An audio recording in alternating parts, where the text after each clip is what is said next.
11-10-7, major PI. We're going to have to get this area closed off. One car's got 4 victims in it.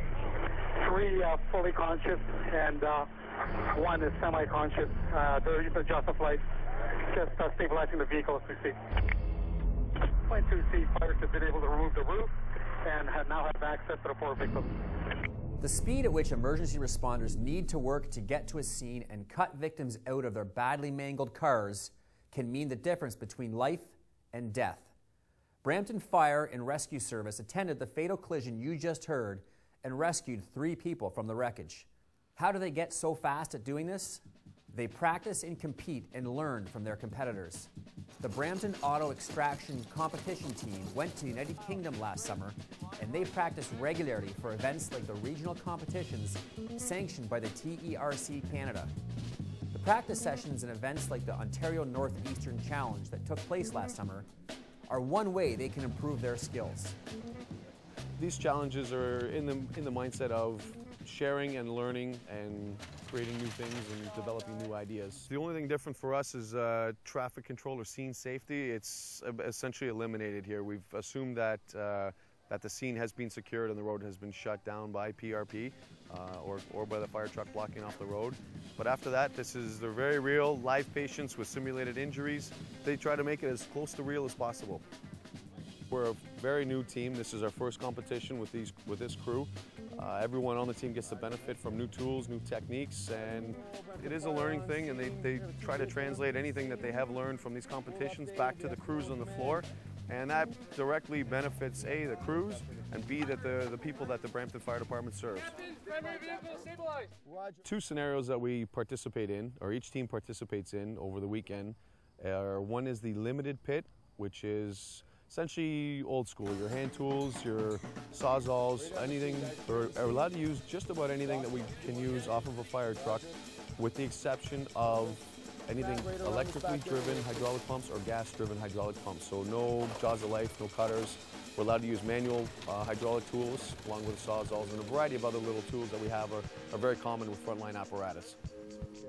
The unlimited pit is similar to the limited pit, with the exception of we're allowed to have heavy rescue equipment, so gas-driven pumps or electrically driven pumps to run equipment like the jaws of life, cutters, rams.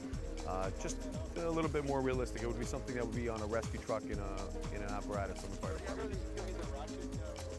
The judging portions are 3 separate areas. They're the incident command, so someone who's following the captain around and the decisions. He's the decision maker who coordinates the team. The other judge, well, there'll be one judge called the technical judge, otherwise looking after the tools. So anybody working on the tools or doing the outer scene work. And there's also 2 judges. They work in conjunction, the medical portion of it, so the medical assessment. So with the live patient is the interior medical judge. That judge is usually microphoned.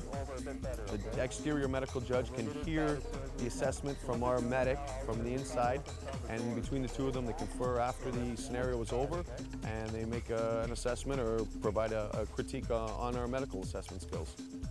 There are different styles to each team, and that's why we come out to look at how guys do things. Our guys are outer stabilization, so we want to do a quick scene survey, establish a zone where we're going to be working. Then it's an inner survey, we're checking for hazards. As soon as the inner survey is done, we stabilize the vehicle using cribbing or struts, depending on the positioning of the vehicle, if it's on its side or on its roof. We want to make sure the car is not going to move at all. Once that is done, we put what we call our second medic inside to make physical patient contact with C-spine control, and that way we're making sure that the patient's airway, they're able to breathe, and as well, if there is a spinal injury, we've immobilized them to hopefully reduce or eliminate any further injury to the spine. Okay, what's your name, man? Most people have not ever been in an accident serious enough to be trapped, and when it is, it's a very scary event for them. They must be constantly reassured. There's noises, there's banging, there's different things going on around them that they aren't able to see and don't understand. So it's a constant we have to constantly take care and remind the patient and let them know of what is going on in the vehicle. Sawzall works or tools, there's lots of motors running, there's banging going on when we're stabilizing the vehicle. And along with the assessment, it's just a constant reassurance, so prevent panic attacks or just keeping the patient calm is good. new car technology is virtually impossible to keep up on because there's so many makes and models, and you never know what you're going to end up with on the road. Our big thing right now for protection is airbags. There's so many airbags in the new vehicles nowadays for patient protection inside the car, but we have to be aware of undeployed airbags within the vehicles, as well as many other things. They're putting them in all different locations now. Piece of advice for any one of the Brampton residents, if you come across us doing this, just have a look. It could be you, right? Pay attention to it. By all means, have a look around, stay back from it, but we're here to help. We want to help you, and hopefully it's nothing personal, but hopefully we don't have to see you in that capacity.